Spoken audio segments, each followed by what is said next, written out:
Al siguiente ponente, quien es licenciado en Derecho titulado en la Universidad Nacional Autónoma de México, con mención honorífica.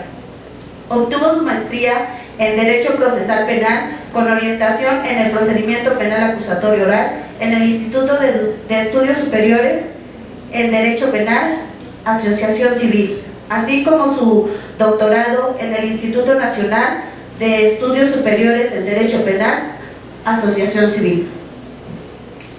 Se ha desempeñado como docente en las materias de Derecho Constitucional, Derecho Civil, Derecho de Amparo, Derecho Procesal Penal, Derecho Procesal Civil, en el Instituto de Formación e Investigación Jurídica de Michoacán, Universidad Humanitas, Plantel Los Reyes, Instituto Superior de Ciencias Empresariales y Deportivas, Instituto Politécnico Nacional, Escuela Superior de Comercio y Administración Santo Tomás.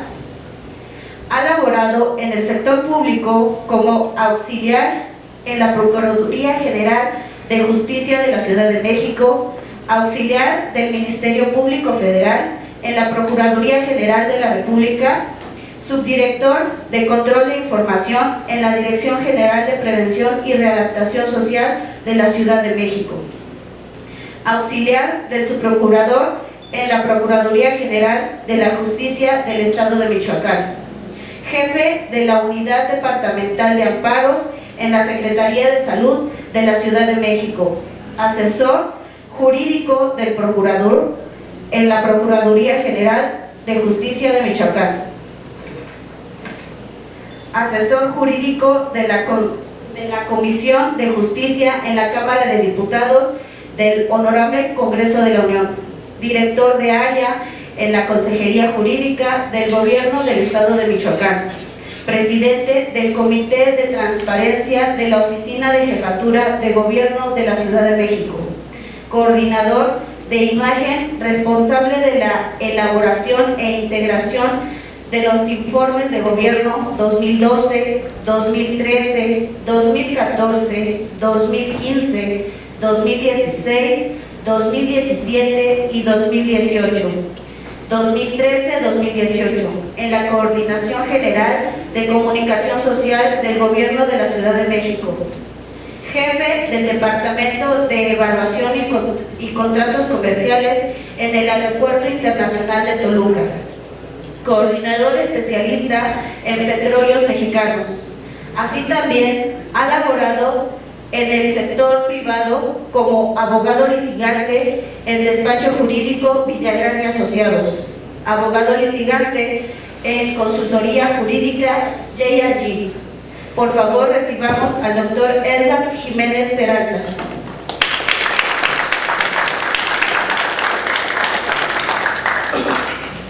Él nos presentará su ponencia titulada Teoría del caso.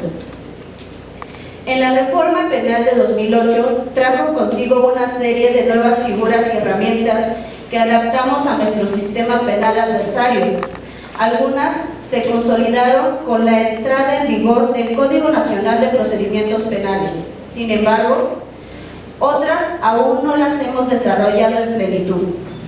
Este es el caso de la llamada teoría del caso, una herramienta que está al servicio de los operadores jurídicos y que debe ser la base de nuestras estrategias jurídicas, pero que no estamos acostumbrados a utilizar, y en muchos casos, en la práctica diaria, las partes del proceso penal no lo utilizan. Esta herramienta doctrinal y técnica debe ser el punto de partida para que sepamos el tipo de estrategia a desarrollar, de acuerdo con el rol procesal que se desempeña. Si actuamos como Ministerio Público, hacia dónde debe partir nuestra imputación y los elementos a considerar. En el caso de la defensa, conocer si la estrategia jurídica deberá ser una defensa positiva, negativa o mixta. Uno de los principios esenciales en nuestro sistema penal es la defensa técnica. Sin embargo, consideramos que todo el actuar de los sujetos procesales debería ser técnico.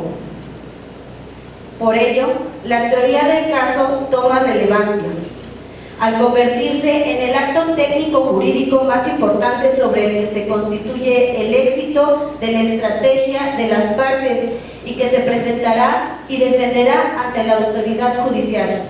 En conclusión, la adecuada elaboración de una teoría del caso puede constituir un elemento esencial en el éxito de la estrategia jurídica intentada por las partes y debe converger en un equilibrio entre los datos de prueba y la legalidad, que permita aportar al juzgador elementos en los que funde su resolución. Muchas gracias. Recibimos con un fuerte aplauso al autor.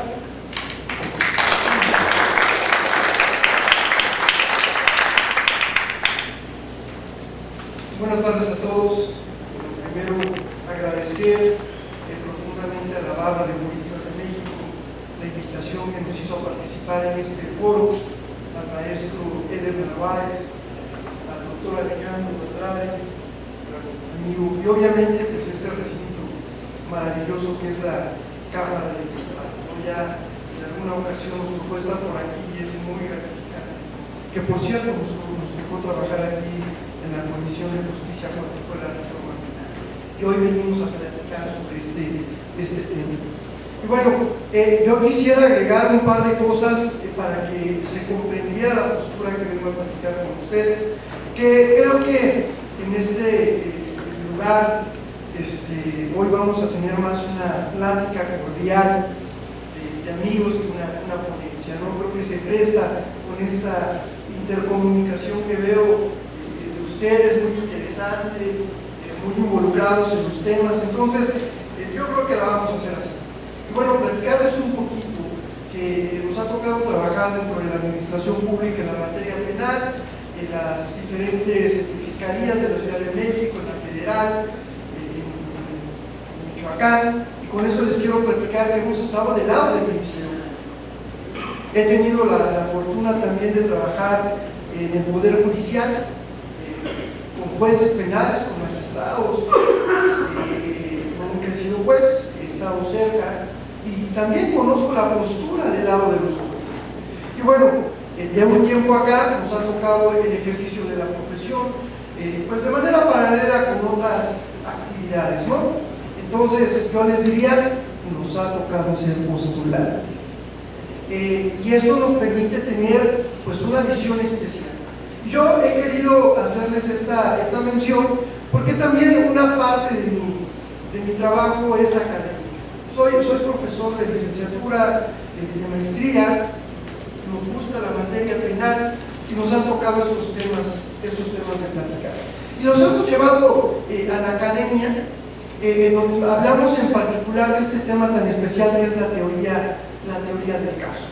Una figura que tiene relevancia a partir de la reforma del 2008, a partir de que entramos a este sistema adversarial, un sistema especial porque en México hicimos, como casi todo nuestro derecho, pues una especie de escuela ecléctica, la verdad, agarramos de todas partes, en algunos casos hasta nos fusilamos, el código chileno en algunas entidades federativas, no le cambiamos ni una comita. Y bueno, pues hubo un conflicto terrible que tuvimos la necesidad de implementar el Código Nacional de Procedimientos Penales. Y bueno, con todo eso, como platicaban, por cierto, felicitar a los ponentes anteriores, una magnífica exposición de razonamiento, de pensamiento crítico de la realidad que estamos viviendo en la materia penal en México, digna de esta provincia, de este lugar. Entonces les quiero felicitar Y bueno, hago alusión porque creo que tenemos que hablar de esta figura desde diferentes perspectivas. Claro, a lo mejor la más tradicional es, pues, a ver qué es la teoría del caso, ¿verdad? Esta estrategia jurídica que intentamos implementar con el nuevo sistema adversarial, en el cual es una herramienta que debemos de tener todos los operadores jurídicos. Que esta, desde mi punto de vista, si así se me permite, es la estructura de toda la estrategia que vamos a llevar los operadores. El MP, desde su visión, desde su función, ¿cómo va a llevar su trabajo?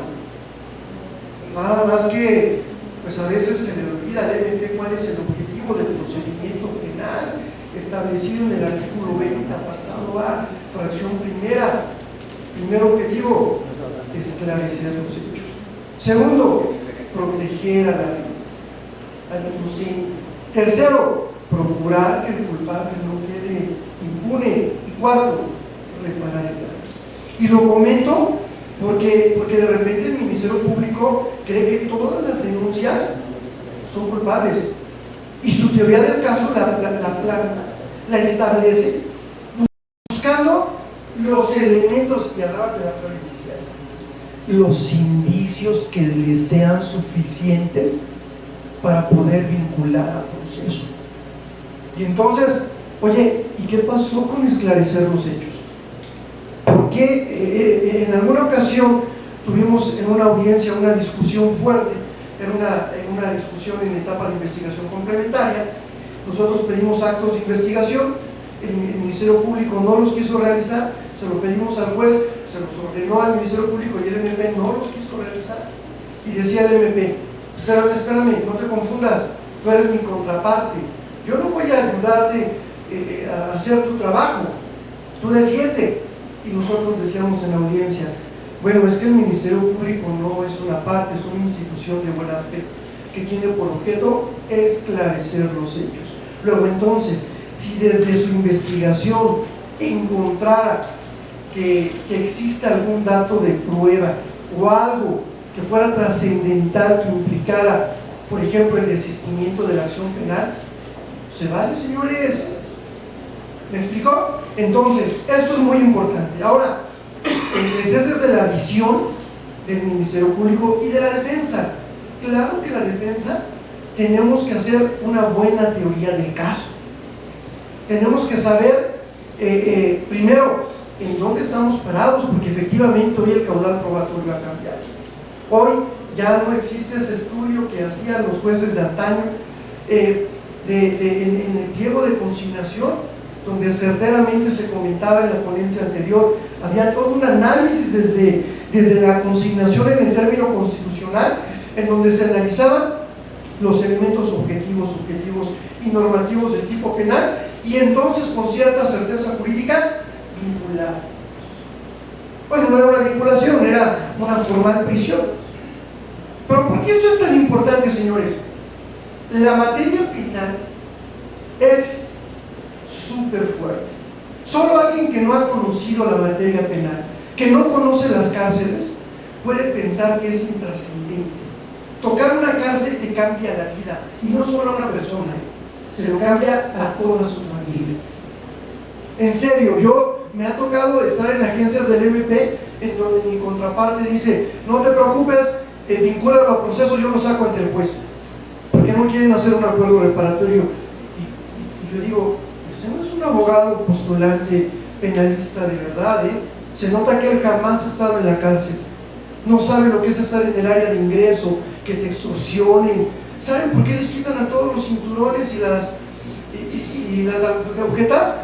Porque les han llamado carcelazo y se ahorcan. O sea, es algo que te impacta. Señores, cuidado con eso. Y además, ahorita también recuerdo, entonces a veces el abogado defensor como que está pensando en cuánto cobrar, en cuánto llevar, cree que ir a ver un asunto penal es pararse, negociar con el MP, ver cómo lo puedo resolver, y se pone un poco a estudiar. De repente creen que el abogado defensor penalista es un gestor en el menor de los casos, porque luego hay abogados que andan haciendo cosas raras, acercándose ahí con los MPs, y eso no es un abogado penalista, señores. Un abogado penalista tiene que entender, que conocer, que saber que hacer una verdadera estrategia jurídica para poder ayudar a su cliente. ¿Me explico?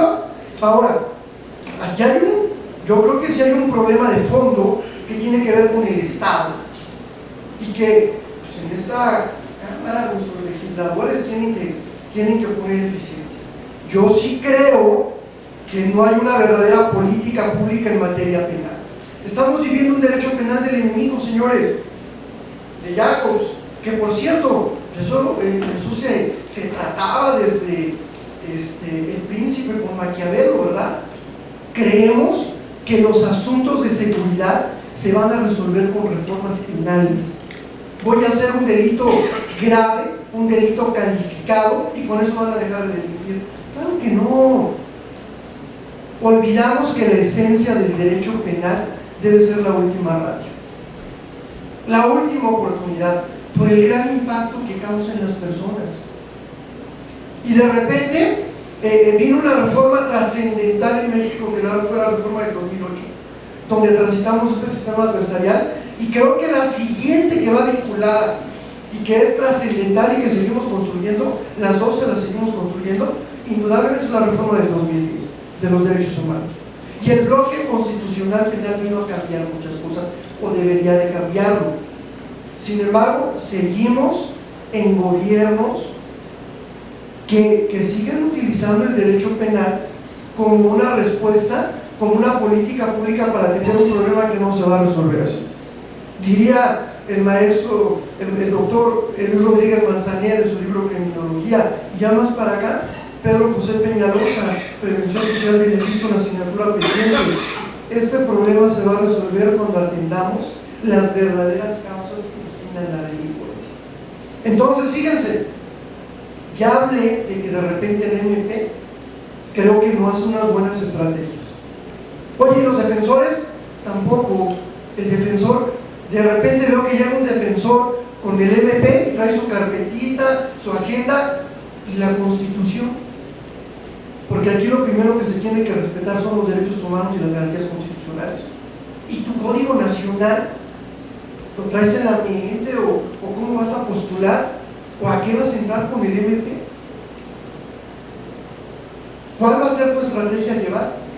Y va vinculado con un gobierno de nivel estatal y federal que no ha establecido condiciones para entender que esta materia penal debería de ser la que menos utilicemos. Y si no, que yo sí creo que se convierte en una política pública que vende mucho y que de repente queremos utilizar y que no da los resultados, porque el derecho penal no es para eso. El derecho penal es para castigar, pero no es para prevenir delitos, ni para atender. Y ahí viene otro punto que se comentó aquí y que también creo que está complicado, que es el poder judicial, los jueces. Yo sí creo que tenemos jueces paternalistas y creo que tenemos jueces que, pues no sé cómo les vamos a hacer para que realmente haya verdaderas resoluciones apegados a la ley, se respete esta obligación del control difuso ex oficio de constitucionalidad y de convencionalidad a los que nos obliga el artículo primero, párrafo tercero, con el 133 de nuestra ley fundamental, y que pues ya quedó ahí plasmado en la jurisprudencia 293 diagonal 2011. Y bueno, y retorno otra vez con nuestro tema. Señores, la teoría del caso es la estrategia jurídica que llevan los operadores jurídicos cuando atendemos un asunto penal, seas Ministerio Público, seas Defensa. Está contemplado en el Código Nacional de manera genérica, pero se convierte en todo un problema. A mí en lo particular sí me gusta la reforma del sistema adversarial, sí me gusta. Hay unas cosas que son asignatura pendiente y Congreso, hay reformas al Código Nacional. ¿Por qué los principios del procedimiento penal no se llevan en carpeta de investigación? Vayan a ver si existe la investigación con el MP. Se lleva toda la investigación y quien llevó las comparecencias fue el secretario, no fue el MP. El MP no tiene ni idea. A ver, vayan a ver el principio de publicidad con un MP.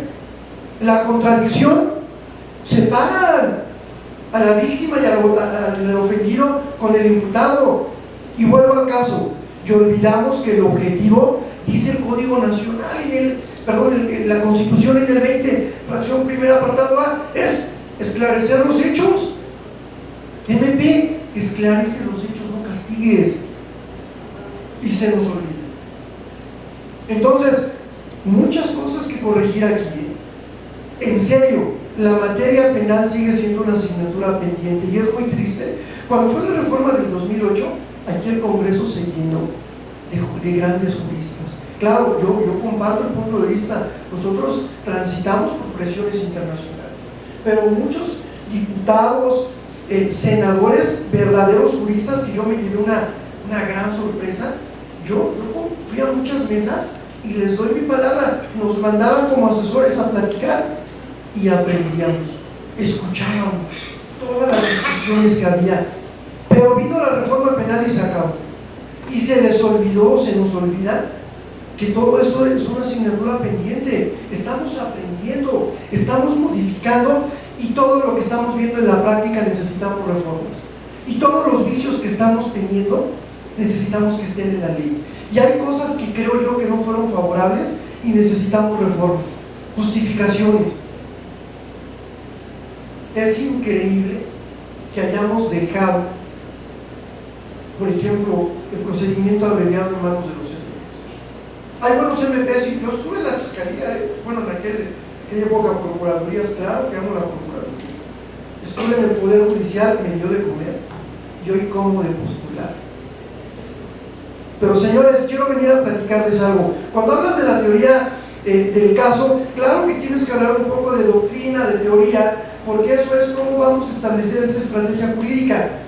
¿Sobre qué? Y hay ciertos principios, que hay libros que hablan de la teoría del caso, que te dicen tiene que ser verídica, real, es la adecuación de los hechos a la normatividad, verificar los datos de prueba que tiene el Ministerio Público, y si eres defensa, cuáles vas a utilizar.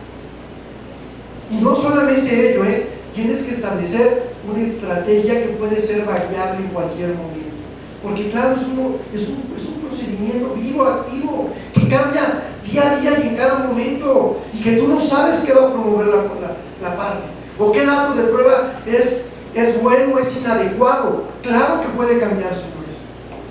Pero esa parte creo que muchos de ustedes ya la conocen. Es más, yo creo que todos.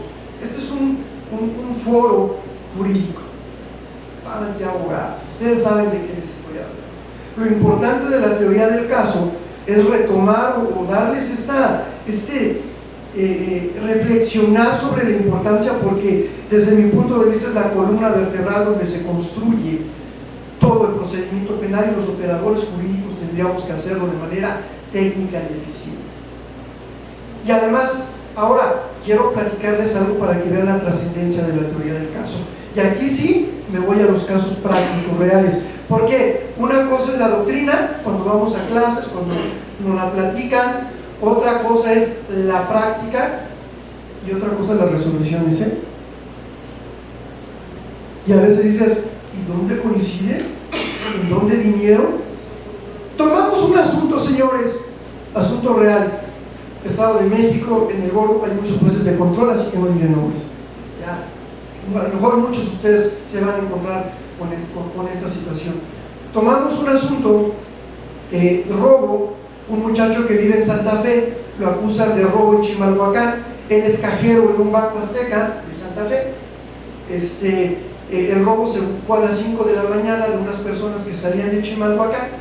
A las 5 llegan en una moto, los asaltan, les ponen una pistola a una pareja, les roban el dinero, se suben a la moto, no arranca y se echan a correr y se van. Abren la moto, encuentran una identificación, y esa identificación es de este muchacho. Las víctimas presentan su denuncia, sus testimonios, primer respondiente, informe de policía homologado. Ya no sacaron más datos de prueba porque todo estaba contaminado, y con eso el Ministerio Público solicita una orden de aprehensión con pruebas indiciarias, y un juez se la concede. A este muchacho, pues tenía la identificación, lo localizan en el banco de Santa Fe, lo detienen con orden de aprehensión y lo presentan primero en la Ciudad de México, lo mandan a Ecatepec, me lo mandan a Nesa y a la cárcel. Ahí es donde nosotros conocemos el asunto. Platicamos, nos dice la familia, oye, pero pues, nosotros vivimos en Santa Fe, ¿qué vamos a hacer en Chimalhuacán robando? Es más, pues mira este muchacho, y el día del robo le tocó trabajar. Nosotros dijimos, esto está fácil, no lo vamos a llevar. Viene la audiencia, las audiencias son en la tarde, en esa, no sé, ahí hay unas cuestiones raras que hace el tribunal y en el propio centro de reclusión, que desde mi punto de vista violentan los derechos humanos. No te pueden poner, por ejemplo, un término, si tú puedes ver solamente o puedes entrar a la regla de prácticas en la mañana, en la tarde no, y si vas y llevas un amparo o algo no te dejan, o sea, estás violentando el derecho fundamental de la defensa. Pero bueno, críticas, porque también soy crítico, muy crítico, ya quien me conoce lo sabrá. Entonces, platicamos con la familia y les digo, bueno, váyanse al banco y me traen la tarjeta checadora y me traen las constancias de que trabaja y dónde vive y todo lo del banco. ¿Ok? Sí. Y me traen a la gente, a los vecinos, información, documentación, dónde viven y además no solamente documentos, quiero testigos. Mi audiencia era a las 5, nos vemos a las 4.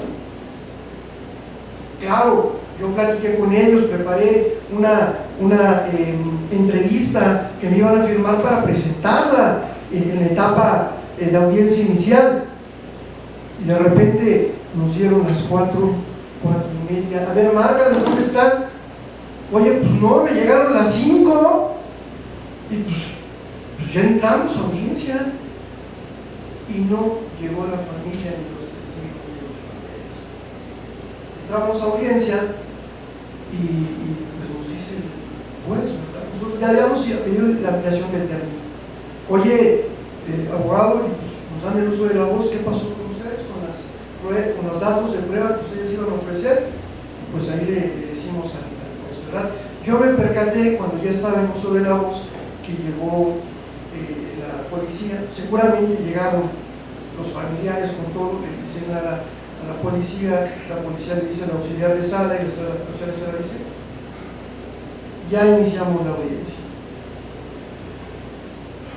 Entonces nos da el uso de la voz y decimos, su señoría, pues pido una disculpa y le explico a este tribunal que nosotros teníamos preparado una defensa positiva con los documentos y testigos e información que sabemos que no está sostenida con ningún dato de prueba, pero le informo a su señoría que este muchacho, ya le platiqué toda la historia que ya les digo a ustedes, nos queda claro que no está robustecida, por eso su señoría en este momento vamos a hacer una defensa negativa del caso y abrimos el expediente. Traíamos algo que se llama teoría del caso, que era un análisis de toda la carpeta de investigación que nos habían proporcionado, y empezamos diciendo, su señoría, encontramos algunas cosas que tenemos que hacer valer en este tribunal. Para empezar, existen inconsistencias en la hora y en el día con el informe de policía homologado, con los informes de los agentes aprensores e inconsistencias en las declaraciones. Me están poniendo un día y una hora diferente a cuando se inicia la carpeta de investigación. Perdón, su señoría, no puede haber una investigación previa a que se haya presentado la denuncia. Eso es una irregularidad formal y desde este momento solicitamos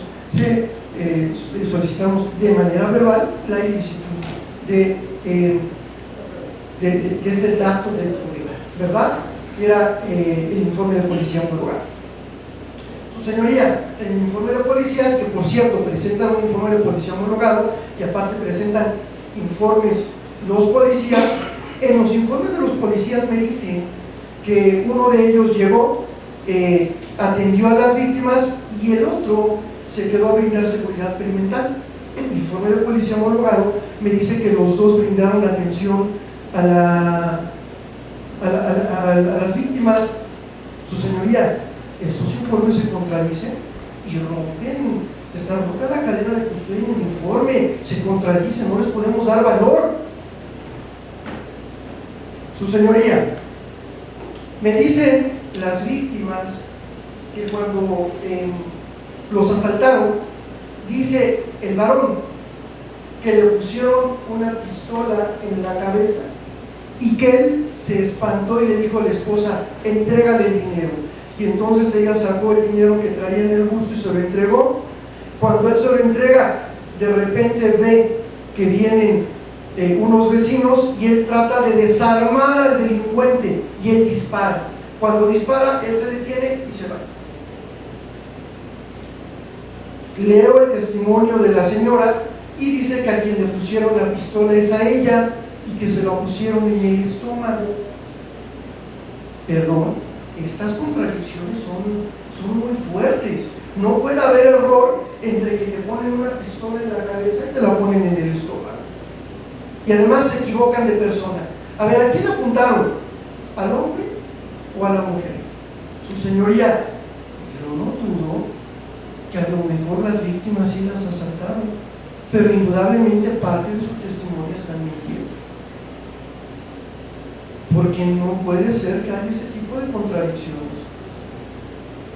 Entonces, claro que impugnamos el alcance y valor probatorio de esas declaraciones, y derivado de estas contradicciones consideramos que no debe darles el valor de acuerdo a los principios de la lógica de la razón. Su señoría, el Ministerio Público estableció dentro de los datos de prueba que utilizó para realizar la imputación los informes de la policía, señalando que se trataba de un delito flagrante. Claro que no hay flagrancia. Ellos llegaron una hora después y además ellos no pueden hablar de eso porque ellos conocen los hechos de oídas. Ellos no llegaron cuando se cometió el hecho delictivo. Entonces, indudablemente no le podemos dar valor a eso. Ahora, otro dato de prueba que se ha utilizado en el Ministerio Público es la investigación sobre la identidad de la persona. Su señoría, claro, recordemos que el juez no conoce la carpeta de investigación. Su señoría, la investigación de identidad es la descripción de la identificación que encontraron en el vehículo. No existe ningún elemento que haga presumir que se realizó un verdadero acto de investigación. Eso no es un acto de investigación. Eso es una descripción de un documento que encontraron. Ahora, ellos, si resguardaron los hechos, yo no encontré ningún dato de prueba que acreditara que efectivamente se haya disparado un arma de fuego. ¿Hubo algún cartucho percutido? ¿Hubo algo? Ahora, estaban en una zona habitacional y los vecinos no oyeron nada, no oyeron el balazo.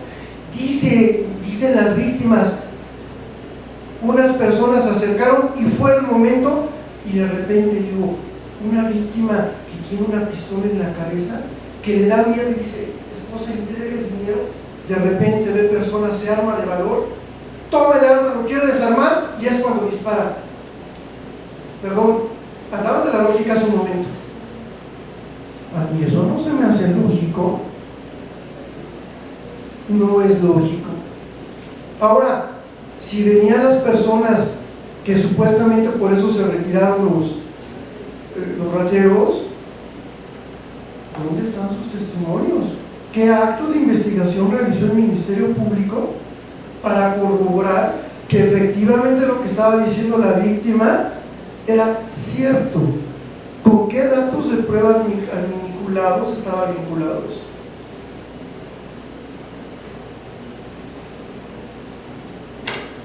Con todas estas irregularidades, creemos que no existe certeza jurídica de que existan. Además, el Código Nacional habla de datos, no de un dato. No obstante ello, pues a mí me han tocado jueces que con un dato te vinculan y otros que sí dicen, oye, un dato es insuficiente. Pero bueno, quiero platicarles algo. Saben que, bueno, primero el resultado, para que no se queden con la duda. Lo vinculó a proceso. Lo vinculó a proceso. Estaban los familiares atrás de mí, ¿sí? Si no, ¿cómo les cobro? Oiga, usted vio, claro, claro. Pero vinieron cosas interesantes. Miren, primero, por cierto, estaban los familiares, pero no los que iban a requerir ni los que traían los documentos a clave, pero sí había familiares. Y además, pues obviamente pedimos la audiencia y la entregamos, ¿verdad? Entonces, a mí me encantó algo, porque ya después de que vi la audiencia, si a mí me dicen, oye, y te ponen nervioso en las audiencias, todas. Cuando vengo a platicar con ustedes me pongo nervioso. Ustedes no se dan cuenta porque ya lo controlo. Pero cuando empiezo siempre me tiembla la voz y luego me voy cargando, y luego, ya se me olvida que están ustedes aquí y empiezo a hablar y hablar. Así me pasan las audiencias, sí señores. Y al final hablé. Y entonces yo platicaba con el equipo de trabajo con el que estamos y bueno, que tengo que decirles varias cosas importantes. La primera, ¿saben qué nos salvó en ese asunto como abogados? Mi teoría del caso, porque lo traía todo impreso y cuando lo traía impreso con todas esas contradicciones, aparte traía los artículos en los cuales decía que deberían ir y aparte me pusieron jurisprudencia que hice valer, y escuchen esto, y no solo jurisprudencia nacional, hablaban de aquí de convencionalidad, también jurisprudencia internacional, contenciosa y consultiva. Me encanta en el recurso oriente, hay un juez que siempre jurisprudencia internacional, hacia allá vamos, señores. Esto es muy especializado en mi tema. Entonces, pues, cuando yo me puse a hablar, pues a lo mejor soy el que habla bien del equipo de la oficina, pero déjenme decirles que yo no hice la teoría del caso, lo hizo el señor, y se los digo para que quede evidencia, Gerardo Marcos, un señor que se sentó 8 horas a revisar todas las constancias y a encontrarme todas esas inconsistencias, a ponerme en un cuadrito Excel que imprimió y me lo marcó con colores y me dijo, mira, no coincide esto, mira, no coincide la hora, mira lo que dice el policía en el informe de policía homologado, mira lo que dicen en sus informes, mira las horas de los peritos. Ya viste que el perito dijo que estaba viciado, y ahí me lo dejó y dije, bueno, oye, pues me encanta, déjamelo así. Digo, no, espérate, y ahí te va otra hojita de teoría del caso que dice los artículos que tienes que hacer valer, ya te los escribí y te los puse. Él me decía haber ganado todo el dinero, pero yo fui el que habló, pues también me tocó mi parte. Y aparte me dijo, espérate, y aquí está la jurisprudencia que tienes que hacer valer cuando te diga el juez que no. Yo, ¿cómo? Sí, te va a decir que no. Ok, déjame ahí. Y así pasó, señores. Ese era mi plan B. El plan A era mi defensa positiva activa. Los documentos con los cuales yo acreditaba que el día de los hechos él estaba trabajando en Santa Fe. No llegaron. Tuve que entrar en un plan B, que desde mi punto de vista no salió. Y además, les platico que ya cuando traía eso, pues claro que estaba nervioso porque no llegó mis pruebas. Y ya cuando dije, ¿qué hago? Bueno, pues plan B, saqué mis hojitas, puse todo mi mercado, mis códigos, mis colores, pruebo colores como en la secundaria para marcar, revisé la imputación que había hecho el Ministerio Público, me fui atacando cada dato de prueba que estableció. Y entonces yo pensé, no obstante que el 19 establece ese mínimo caudal probatorio, que con esto que el juez se lo va a dejar. Mi gran sorpresa fue que el juez no vinculó. Ya llegamos a la oficina, veo el video y me doy cuenta que cada que yo hablaba de estas inconsistencias de la carpeta, el Ministerio Público agarraba y empezaba a buscar y decía, a ver si era cierto lo que le estaba diciendo, ¿no? Y ya no le daba porque empezaba a hablar de otro y empezaba a buscar. Es que el Ministerio Público no llevaba su teoría del caso como yo le llevaba. Porque yo sí tengo una persona que se dedica a estudiar, a revisar y a verificar cada uno de los puntos que está integrada la carpeta. y encontrar esas inconsistencias que son la esencia de una defensa negativa, señores. Por eso es tan importante. Ahora, me dijeron, ¿y ahora qué hacemos? Nos vamos a ir a un amparo. Claro, y voy a ir a acusar a ese juez de muchas cosas que no digo. Mi opinión es un juez paternalista. Señor, yo no entiendo cómo estoy diciendo. Ahora, ¿son deficiencias técnicas? Sí. Oye, pero estamos en un sistema de derecho. Si te falla técnicamente, el Ministerio Público, que era abogado, debió haber verificado, perfeccionado su carpeta. El Ministerio Público que fue a audiencia ni siquiera la revisó. Quien la integró le hizo la imputación y la otra fue a leerlo. Por eso cuando yo le dije todas esas inconsistencias, y me encantaría esa cara jamás, esa fue mi pago, la cara de Doña María. Claro, ellos no llevaron su teoría del caso. Y además, hoy me pregunto yo, oye, con todo esto que les estoy platicando, qué importante es la teoría del caso, qué responsabilidad tenemos los abogados, pero al revés también, que por cierto lo comenté en la audiencia, qué responsabilidad tiene el Ministerio Público. Porque si es alguien inocente, no debe vincular, no debe hacer la imputación. Y es obligación, sí señores, esclarecer los hechos. Y además, yo sí creo que tenemos que reformar algo. Oye, no es posible que tengamos hoy al arbitrio del juez y que con un testigo singular, que por cierto hay jurisprudencias ahí de que tienen que ir vinculados con otros datos de prueba, que no los hay, pero como hay una imputación directa, ya te lo vincularon. No, a ver, espérame, escucha, analiza, reflexiona, realmente ve. Y además, ¿saben por qué es tan importante? Se hablaba de este derecho social y yo lo comparto totalmente. El derecho penal debería dejar de ser un derecho penal del enemigo para convertirse en un derecho social. Y sí, señores, tengo anécdotas, en serio, es increíble. Me tocó un caso, nada más para hablar de esta parte del derecho social, rápido.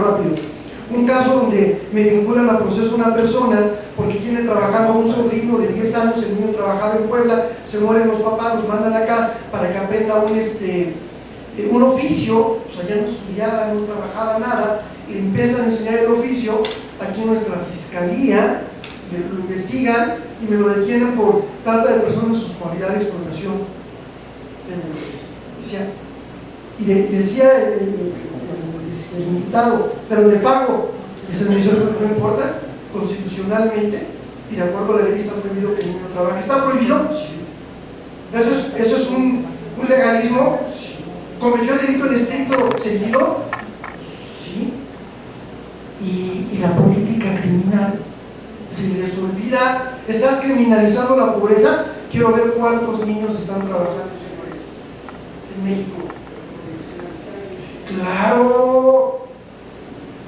Y de repente en la materia penal tenemos jueces legalistas, positivistas, paternalistas, que lo encuadras. Oye, ¿y dónde están los ministerios públicos? ¿Dónde está política criminal? ¿De qué nos sirvieron los criterios de oportunidad?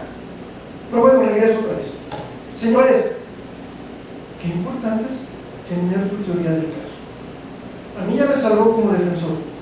Oye, si el Ministerio Público hiciera su teoría del caso, podría depurar su carpeta y encontrar errores que tiene que atender para que no dejen libre a las personas. Es increíble que estamos escuchando que un buen constitucionalista promueve un amparo y con vicios al debido proceso me los lleva. ¿No? ¿No me creen? Ahí están los Guerreros Unidos el asunto de los estudiantes. Se fueron porque son inocentes, porque hay violaciones procesales, porque hay violaciones a sus derechos humanos, pruebas nulas. Oye, el Ministerio Público tendría que ser una verdadera teoría del caso en donde tenga verdaderos elementos con los cuales los imputados estén en la cárcel. Queremos todo el peso de la ley a los responsables.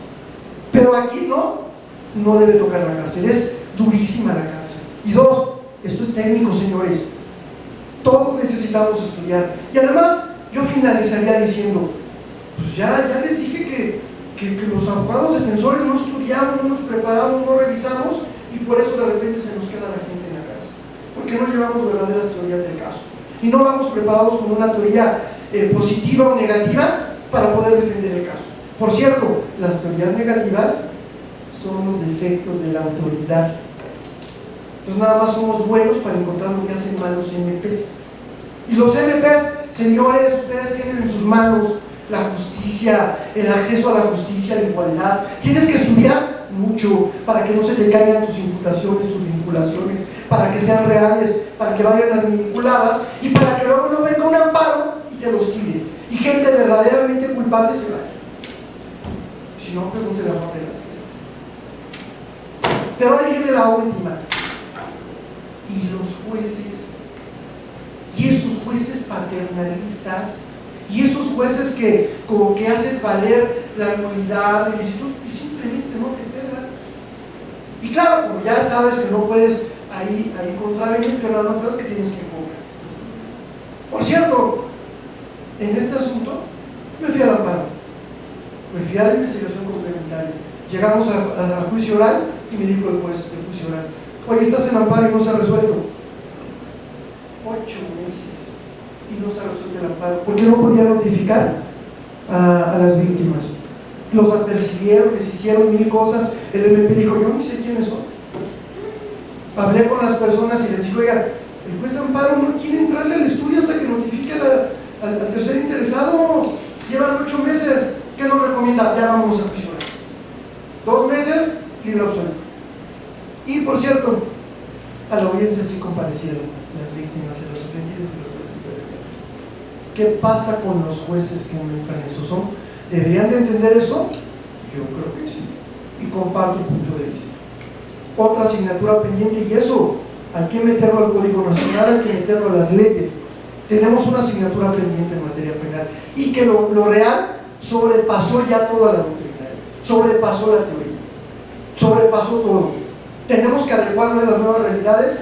Yo creo que sí. Muchísimas gracias.